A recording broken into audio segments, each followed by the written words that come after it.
Saturday morning, so there's no paper.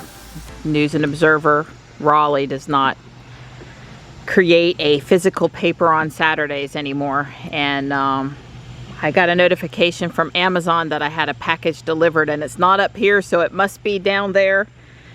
And since it's going to be really hot today, I didn't want to leave it out for too long, so Don has gone to get that for me. He was looking for an excuse to ride his unicycle anyway. Oh, there's 3! My girl's gonna be happy. Well, one of them's got to be for you. Really? Something with the battery came. Yeah, I see the lithium-ion warning sticker.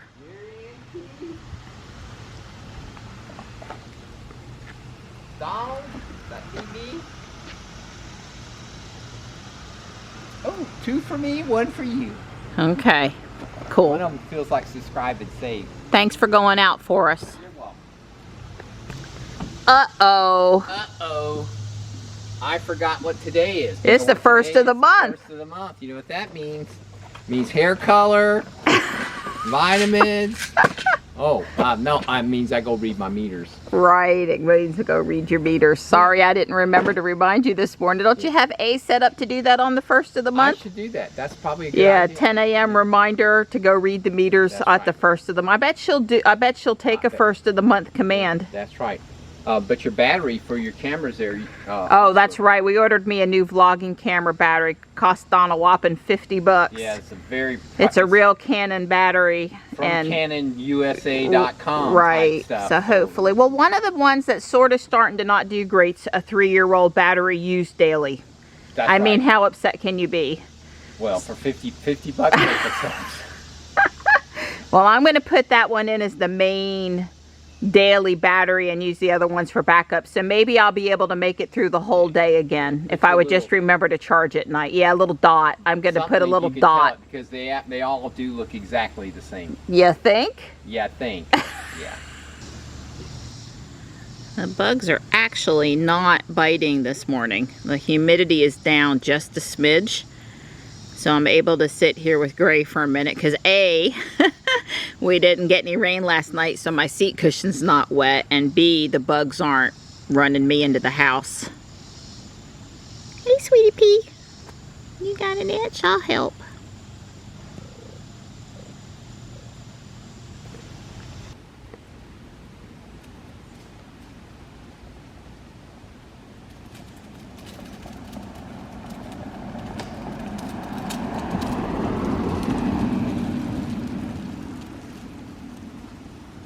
Don and I are in Jules, and we're going to go to the Smithfield Supercharger because it's a nice back country drive, and I would like to deploy a Tesla caching car, and it just gets us out of the house for a few minutes today. I think tomorrow, with the day before school starting back and we have a couple things on our plate, we'll be closer to home, but today we can enjoy a nice ride across the country. So it's 31 miles and 49 minutes over there, and I'll let Don, you know, he knows how he's going, but I wanted to show you guys that about where it was and that we had navigated there.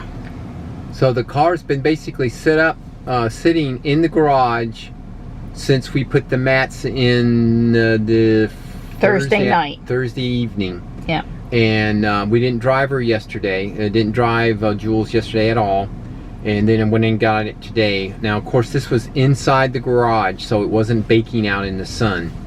But when I got in Jules, I barely noticed any whiff of the floor mats. I mean, I'm sincere in telling you, I would say they do not off gas. There's just, you know, nothing is odor free, but they're so odor free that I would not be concerned. So I think they're, you know, they're great. This is our first test of them. You know, we're actually using them now. Yeah, other than the Dairy Queen. Yeah, other than the Dairy Queen. And I was more interested in making sure Jules was totally 100% asleep, and so we could see what the phantom drain after sitting for 24 hours straight with just out in the garage, how many miles of range is lost. And I'm sure Mariana pulled that chart up. Right. We had looked one time during the day on Friday, And I believe for, I'm going to say 18 to 20 hours, we had only lost 2 miles. And in comparison to what Ruby loses, I thought that was next to nothing and totally acceptable. And it is possible during that time I went in on the app. But yes, I will pull the Tesla Fi and I will calculate the number of hours and put up the number of miles. But I really think the Model Y phantom drain is greatly reduced over whatever Ruby's is. And I don't think it's just a settings thing. I think it's just actually less. But right, again, we'll see what the parking and idle record in Tesla Fi looks like.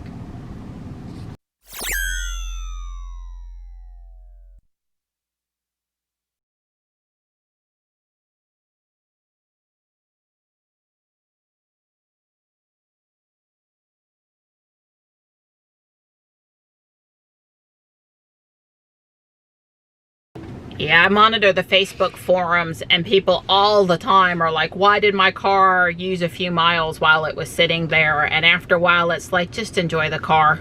But I get the geeky number watching stuff. And if it's upwards of like 15 miles in 24 hours, probably maybe at that point, you know, turn off summon standby, or, you know, adjust the numbers or whatever. But, I'll go in Tesla Fi and put that up, because we would like to keep, you know, while we're not driving a lot due to COVID, it's more important how much it's using when it's sitting there, because unfortunately Ruby and Jules are sitting there more than they would be non-COVID. An update on Ruby's air conditioning. I did open a service ticket this morning to get that fixed. The first available in Raleigh at Tesla, which is where they want to do air conditioning things. You know, the app sort of picks mobile versus the service center. Was August the 11th, which is a Tuesday at 10:30 a.m. So that should be fine, because I don't have any immediate plans, especially with school starting Monday the 3rd, of doing a lot of driving except for 10 miles around Fuquay with Ruby. If Don and I are still, you know, checking out all the new stuff with the Model Y and knowing you guys want to see the Model Y, and if we, like today, we're going over to Smithfield, we're in the Model Y. So at any point I got that scheduled. I put in there, thanks to Tesla Fi, the date and the time of when she wasn't cooling properly. So if they want to go and pull the logs and see what was going on with the car at that point, they have that option. I think if you know the date and time stamp of when you have an issue, you should always include that in a service ticket, in case they want to. I mean, they may not look till you get it up there, but they might look in advance and let you know, oh yeah, this is XYZ and we pushed a software update or something to fix it. And then the other thing is Ruby's lift gate is not closing with the button on the lift gate consistently. I think if I reboot, I get like one close that works and then it doesn't work anymore again. So I was really trying to decide if I thought it was a hardware or a software bug, and I don't know which. I cannot conclusively, I just haven't quite been able to say that. Thankfully it shuts fine if I pull down on it, or I go to the center screen in the car and I'm able to bring it down. So that problem's been going on and off for 4 to 6 weeks, maybe longer, and I've kind of been ignoring it, trying to figure out which I thought it was. But at this point, if we're going to take her in there for the AC, let's fix whatever's going on with the liftgate. And oh, by the way, if that would happen to cause her Hardware 3 MCU2 parts to get delivered because there's a service appointment for another legitimate problem, then I would be all over that happening. Yeah, that would be great. I mean, these are legitimate problems. I know other people have scheduled service for not maybe the most legitimate reasons, trying to get their parts to come. But, you know, obviously the air conditioning and the liftgate are too. Now, I feel sure the mobile tech could come out and handle the liftgate at the house. Absolutely feel that would happen. But since I tacked it on to the air conditioning and opened it up as an air conditioning problem, in that case, I'm going to be headed to the service center. So I will try not to look hot and gripe about Ruby's air conditioner too much if I'm out driving her around town. We'll see, because it has been hot a couple times. But don't fret, service appointment has been scheduled. So in the car with the new inside window cleaner. And yeah, I would say this is fine. Maybe it doesn't get quite as flat, the surface area, as the one that I have in Ruby, but I do like it. So That will work just fine. So a common complaint Don has with listening to podcasts on TuneIn in the Tesla is that it doesn't have the new ones out there in a timely fashion. Right. Like they'll be on his phone but not in the car. Right. But this is looking different today. Right. Yes. I don't remember seeing new, but of course, again, new episodes like this, and more than one icon for the you just would have the podcast period, I think. Yeah, well, that's right. So it's got podcast, and it has the For You tab, and it says new episodes, and certainly this is the new episode, and that's a new episode, and that would be, because I haven't listened to it on the car. I've actually listened to it on my phone. And then here's the favorites, although it's not showing me all my favorites. And well, those are the ones we added to Jules. I don't know that we've added any additional ones in here. So I think it is showing you the 4 we added to Jules, which is a little different than what we have in Ruby, just because we've been favoriting them as we pull them up and listen to them. Right. And or I set you up with your favorite 4 the first day, and we just haven't added some of the other ones. So right.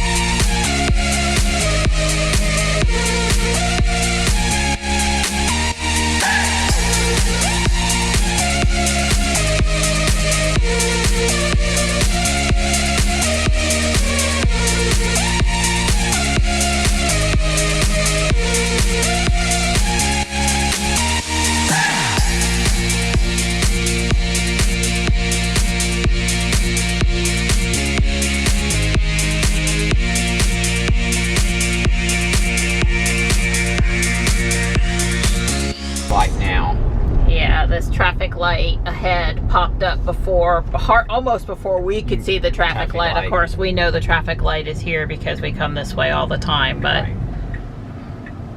Don is trying a little bit more today to use the pedal to advance the car than always using the stalk, but in this case. Right. That was just that car. Yeah, well, we have early warning turned on, so that's to be expected in that case.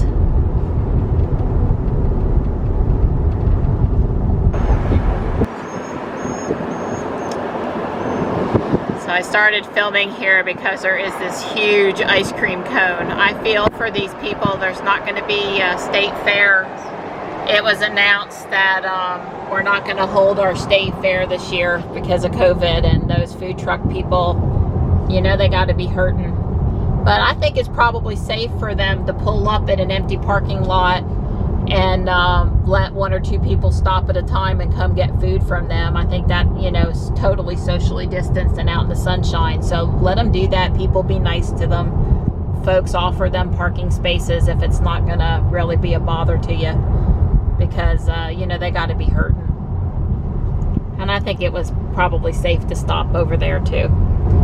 Right, we've had fair food days several times in the last month or two, where basically a lot of the fair food vendors have gone to the fairgrounds, and you can go up and stay in your car, and they come out, take your order, and bring you your food back. You have to pay with cash, however.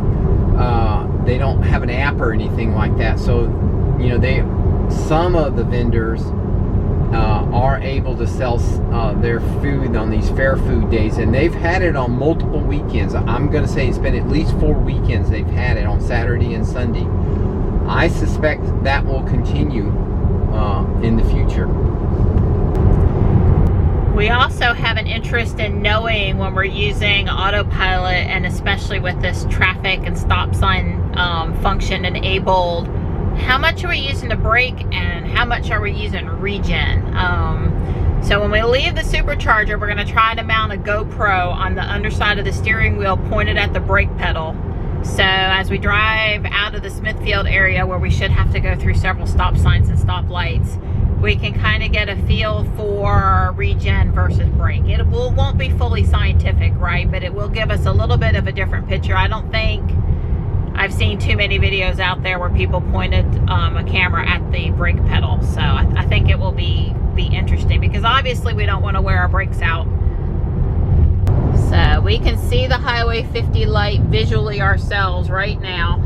Jules still has not said anything about the light. I don't think she's behind in saying anything, but just to notice, she's coming up pretty fast. She sees it. She says it's green. Dawn hit the stalk on the wheel to say go through it, and life is good. That's right.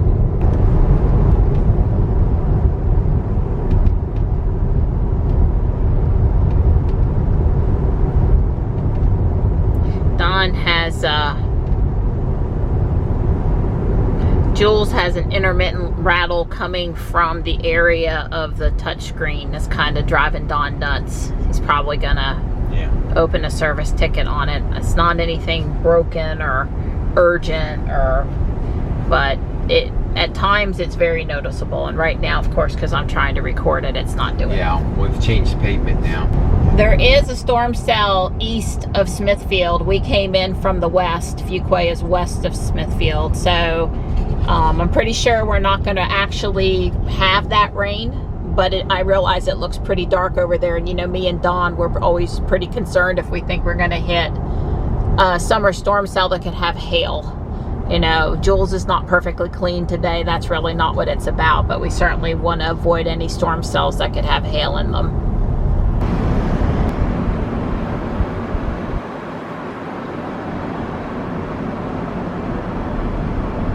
Dawn has not been to this Supercharger before. I was here one time with Michelle and the kids when we were out doing something, but it wasn't open yet. It was under construction. I was noticing it's not telling you whether to go right or left over here. It also doesn't tell you useful information here, like this Supercharger is out of sheets. You should be looking for sheets. I think it ought to tell you that. The forks? I do, yeah. It says there's food there, and I'm sure, you know, if you want to zoom in here, you can see that it's a sheet. So if you're, well, if you know what sheets looks like, and you're, you know, close enough that you can zoom in that close, you can see that here on the satellite view. But, you know, I think Tesla should make it really easy for folks to find the Superchargers, and I need to know what business I'm looking for, and you know, it's been doing a much better job about telling me what side of the street things are on in Ruby lately, but in this case, it's a fail on which side of the street am I looking. I told Dawn it's on the right because, well, I can see that here on the map, and I know because the outlet mall's over here, and I've been over here a lot more times than Dawn. So we are right where I-95, yeah, you want to go into Sheets, and I don't remember. I think where that car's coming out down there on the other side of the light is where you want to turn. The Supercharger is on the far side of the Sheets, not on this side. I think the answer there, though, is you can get into the parking lot from both sides. So you would not have been wrong either way. Well, this is more correct. Yeah, you can see the, why is the word escaping me? Drive-through? The word I was looking for was cabinets. The electrical cabinets were on our left as we came around the corner. So I would say this one was used recently, but it's not hot. Well, and it is out there in the sun too, but Yeah, well, I agree. But we're really not interested in breakneck charging speed here. We're just wanting to do our first supercharge. So this is Alright, it says charging. yeah, this is a level 2. You know, the pedestals are numbered. That you share pedestals here. That's how you can tell. Well, that'll teach me. Don went in to use the restroom, and my purse with the key card and my phone are both inside Jules, and Jules is locked up. So I'll just stand out here in the sun until Don gets back because I can't get in the car. Ruby, in this instance, she would not have locked up because my purse is still inside with the key fob. She would have not done that. So I'll have to be a little more careful with Jules. Okay. So I missed a little bit of the charging screen that I would have recorded, but TeslaFi will tell us our high charging, you know, speed. Not that it was going to be supercharging here, because this is just a V2 charger, 150 kilowatts. But she wasn't very empty, and charging is complete for whatever level you have it set to. I guess you have it set to 50%. So, yeah. Well, we were just but we accomplished what we wanted to do. And get this. Yep.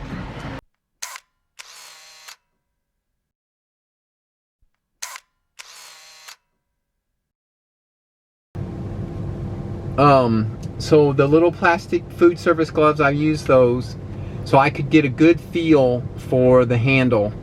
I would say the handle had been used by somebody recently, because it wasn't hot, but it was sort of in the shade of the thing, but it was, you know, it was warmer than 91 degrees, which is outside. Especially once I unplugged again using the first, it was noticeably hotter. I mean, it wasn't so hot you couldn't hold it, but I mean, there was night and day difference. So I would say that the charging handle was okay when we first plugged in, but like Marianne said, we weren't in a very low state of charge, and we only charged for 10 minutes or so, up to 50%. I wasn't trying to get a big charge here. We were really just coming to make sure, you know, the supercharge. The other thing I was going to say is, if you're going to use your food service gloves and you're like me, I made the mistake of pulling it inside out as soon as I got done with the super handle, but I should have known I was going to go use the restroom, so it would have been nice to be able to use the food service glove to open all the doors, and I did, because I hadn't thrown it away, but I could have just kept it on my hand all the way into the restroom. So I guess this social distancing, touching surfaces isn't a big deal, or touching surfaces is a big deal, but it's nice. I was able to go in, wash my hands, use a paper towel to come out. So don't pull your food service glove off until you get to the restroom. All right, I'm deploying our TeslaModelXJourney here at the Smithfield Supercharger. So we've got the GoPro going down there on the brake pedal, and Don is super excited that y'all are going to get to see his legs. No, not only just my legs, you're going to get to see them in 4K.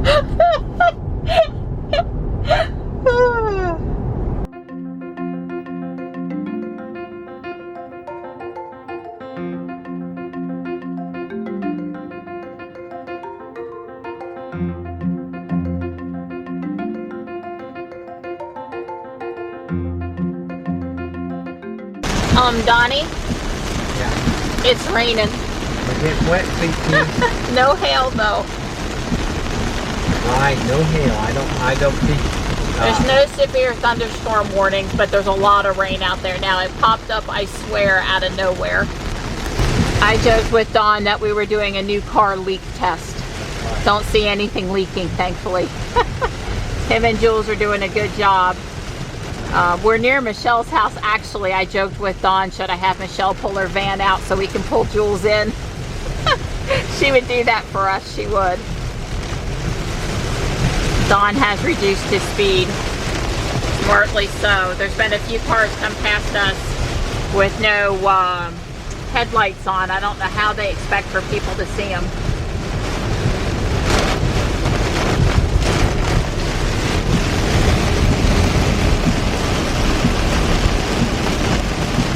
No comment on the auto wipers, they're just on high because it's so much rain, so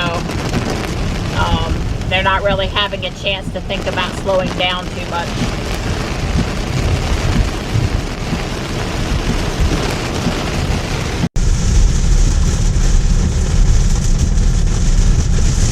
Alright, we're coming up on another stoplight.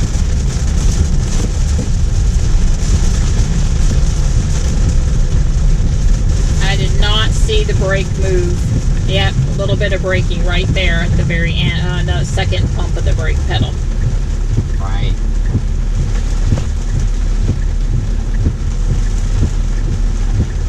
I wouldn't have said that was excessive braking though. I mean, it seemed like some regen leading up to the light, and then at the last minute, again, this is another one of those where there's a lot of traffic between us and the light.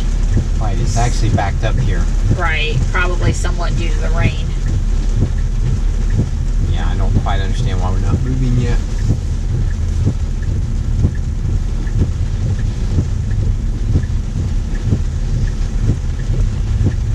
First of all, yeah, we can make a left turn here. I didn't know for a fact we can make a left turn. Yes, you can. Well, we've been able to in the past unless something has changed.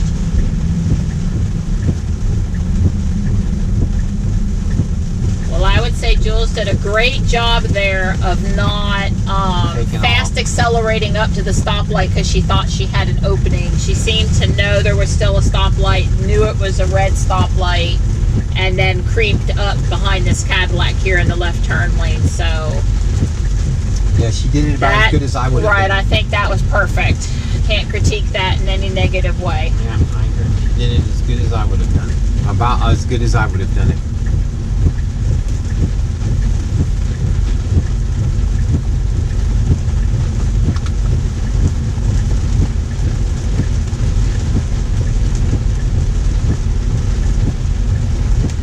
Well, you can look at this positively, the rain.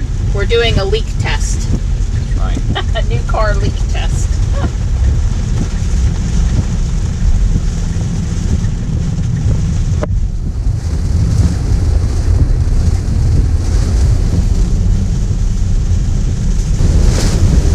All right. She says she sees the light stopping in 400 feet, 300 feet. I don't see the brake pedal moving yet. Don't see the brake pedal moving. She's come to a stop. She's come to a just a gentle brake right there at the very end. Yipper. I thought for a minute she was actually going to stop without touching the brake pedal, but she did actually hit it. Yeah. You can see the brake came back up when Dawn went to move. Yeah, I hit the stop. Yeah.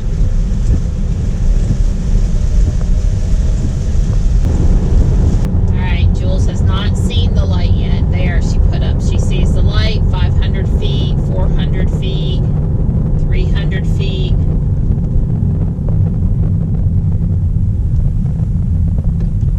At the very end, she is always tapping the brake down, but not like a full deep press really hard or anything. But I did see a slight movement in the brake pedal there at the very end. It has rained. Never would. Alright, so here's a stoplight Dawn has put on the turn signal. We want to go in the back way, which I wholeheartedly approve of. She's put up the red bar so Dawn can say, yep, go, because we had a yellow arrow there.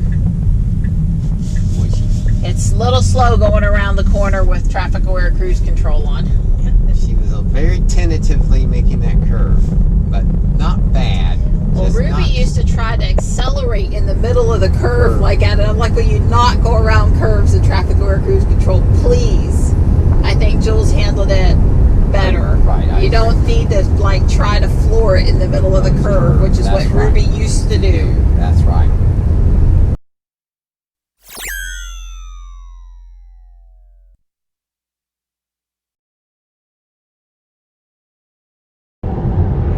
I would say the auto wipers are behaving.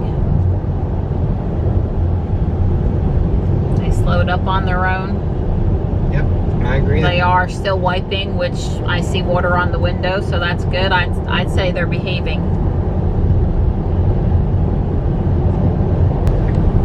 So now, you know, we've really thrown some curves at Jules with the full self-driving. The stopping at traffic lights, wacky stop signs, cars and things. And if I remember back to when we first got Ruby with the autopilot, how it was, you know, what was it, a drunken teenager, I think is a good apt description. The way she drove, it was just like, it was almost no rhyme or reason. Well, it has come so far. I am now, because of the incredible distance it's come, I am now very much looking forward and anticipating true full self-driving. I mean, I can see it. I think it, you know, I know there's going to be people who always say, oh, all these edge cases and this edge case. Yeah, there are going to be those edge cases, folks. I got news for you. Full self-driving cars still going to crash into things. But for just the grunt guy person going to and from work, to and from the grocery store, all those kinds of things, it's probably, Elon's exactly, it's going to be safer. There's going to be fewer accidents. Yeah, when you get these accidents, it's going to be, well, you know, if the person would have been driving and you never had that, well, there's a possibility. But all the other times the inattention of the driver causes accidents, those is what's going to be missing. And that's what's going to make it better, because the car pays attention. It's going to make AI errors, you know, jog left when it should have jogged right, you know, it's going to miss those. But I think those will get fewer and fewer. I guess I'm really excited. I think we're going to have an incredible self-driving future. 3-5 years. I don't know when the March of Nines will be complete.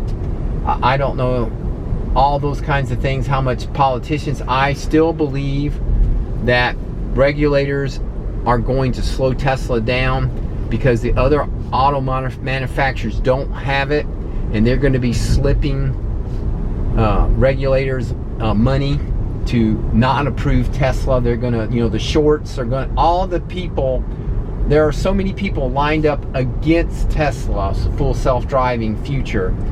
There's just about everybody. And so there's so few, basically Tesla drivers who have full self-driver are the only ones who are looking forward to it.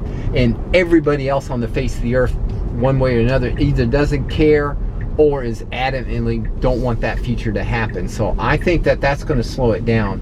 I think the car and the hardware and the software will be ready before then. It will be safer than the average driver with their cell phone glued stuck in their face, trying to receive text messages and trying to talk on the phone or.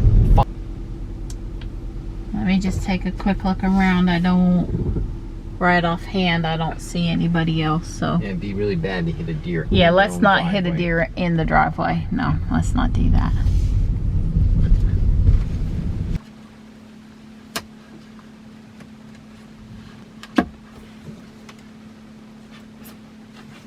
I don't want to make Don too nervous, but I came to check on his progress. I've been in the house trying to manage files with GoPro footage and dash cam footage and vlogging camera footage today. I needed to make some room. Right.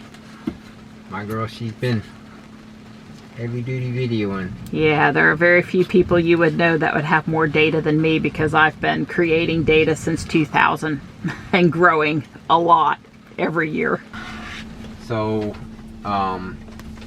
what is it? The stickiness along the edge has been lost because of the fuzz. I've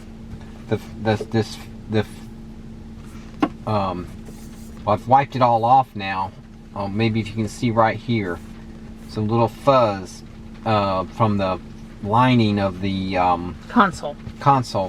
Well, that fuzz must have been pretty heavy, and it has stuck to the vinyl, and now it's burned up the tackiness of the vinyl, so the vinyl won't really stick. Maybe in the future it'll lay down, I don't know. But yeah, it's not hot outside anymore.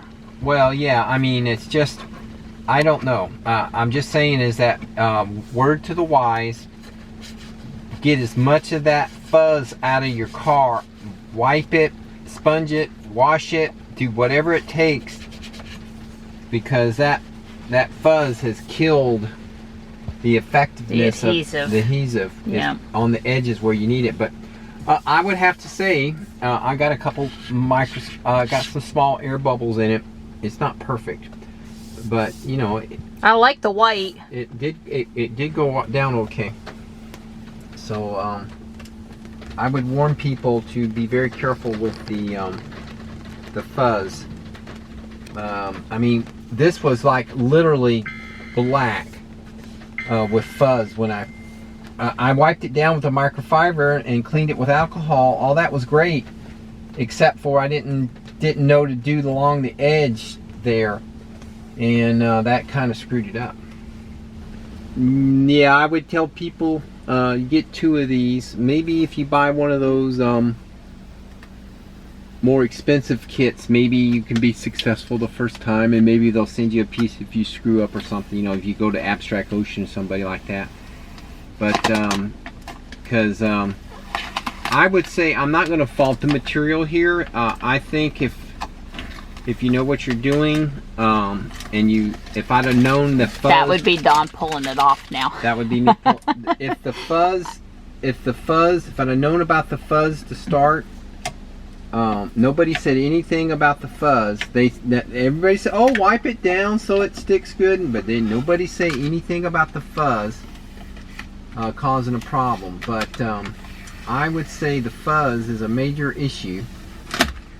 You see what I was trying to say about the fuzz? Yeah, see all the blackness there. See I don't know that that fuzz? they can see it, but I can. Yeah, but that fuzz is stopped it from sticking on the, see that fuzz? So probably take you some just good old Scotch tape before you do anything with this. Get it clean, wipe it down, alcohol, all that stuff, and then get you some tape and along these edges and get all the fuzz out that you can. Because see, that fuzz killed the, it wouldn't stick on the edges or anything, because the fuzz has wiped out the, stickiness. And so, I would say that was a learning experience, and I would rate that as on my part, a fail, because I didn't know any better. But now that I kind of know a little bit better, I would say that wiping the fuzz down or worrying about the fuzz applies to any of these vinyl wraps. It doesn't matter if you're doing carbon fiber, white, metallic, anything, that you really need to worry about the fuzz. The fuzz killed me on that one.